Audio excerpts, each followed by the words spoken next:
Laser levels will save you time and money on any project. Why? Because they will cut your mark and measuring time in half. But which laser level is right for you?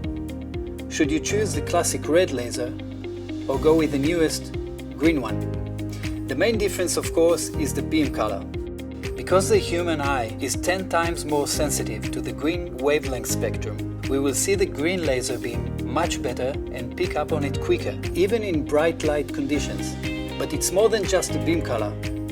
In energy emitting measurement studies, one class 2 green diode emits more light than 2 red diodes of the same class.